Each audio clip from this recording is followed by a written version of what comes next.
We asked you guys what other industry-specific videos you would be interested in us making, and some of you said a video for people in the music industry. Plus, a lot of you watching are musicians, producers, and more who ask us industry-specific questions every day. So today I'm making a video on music marketing. If this industry doesn't apply to you, comment below and let us know what industry-specific video you want to see from us next. Otherwise, let's get into it. All right, so in this video, I'm going to list out 5 music marketing tactics you can start implementing today to get found and start gaining some traction. Step number 1 is to start posting short videos of your music. Whether the majority of your target audience spends their time on TikTok, Instagram, Facebook, or YouTube, there are short video formats to reach them with. You can make TikToks, Reels, or YouTube Shorts and include your music as original audio. A lot of the social media platforms are rewarding creators right now who upload original audio because they want to encourage more original content. So even though you're not using a trending audio, you could still see a surge in reach from doing that. Just make sure the video itself is engaging. It could be a snippet of your music video, a clip of you performing the song live, or you could do what this guy did and post videos of him playing his song in front of different people for the first time. I've seen this video go viral on multiple platforms, and here's another one where he's playing it in front of strangers that has over 6 million views. Or as another example, this guy puts on a whole skit that leads into his songs. It's funny, it's entertaining, and it gets you to actually listen to the songs, which are so good. This one has gotten over 17.5 million views, while this one has gotten almost 30 million views on Instagram alone. And one more example from Connor Price, because I think he does these types of videos really well.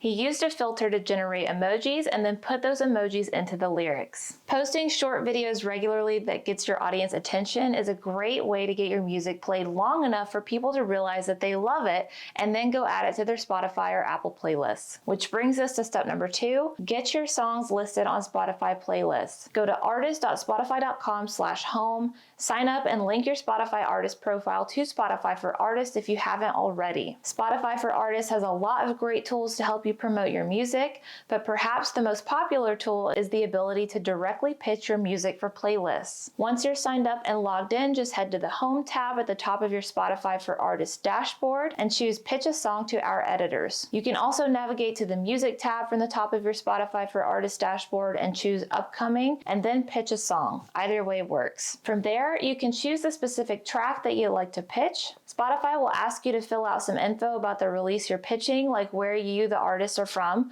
as well as for the metadata that's specific to the song. You'll want to be as specific as possible to help curators understand the creative influences behind your release. And then, once you've got everything the way you want it, you can click Submit. Once you've submitted, Spotify will send an email to the address registered to your Spotify for Artists account to let you know if your placement has been accepted. Now, there are a couple key things to remember when pitching for playlists through Spotify for Artists. The first thing is that you can only pitch music that has not been released yet. Once you've uploaded your music to Ditto and it's been accepted by Spotify, and this can take a few days, it'll be available in your Spotify for Artists upcoming releases. The second thing is that you cannot pitch compilation songs or songs where you're a featured artist. Currently, Spotify only allows you to choose tracks where you're the lead artist. The third thing is it's best to upload to Ditto with plenty of time to spare and pitch early. The very latest you should be pitching is 7 days before your release date, but ideally, you want to be uploading and submitting your tracks to playlists weeks in advance of your release date. And lastly, you can only submit 1 track per release. This is to limit the amount of artists pitching their music at any one given time, so Spotify's editorial team can give every artist a chance. So if you're releasing an album or EP, have a good think about which track is most likely to get picked up by playlists. Getting featured on Spotify playlists is a great way to extend your reach and put your song in front of some new listeners who like similar styles of music. Alright, step 3 is to share behind the scenes content. People love to see how something was made,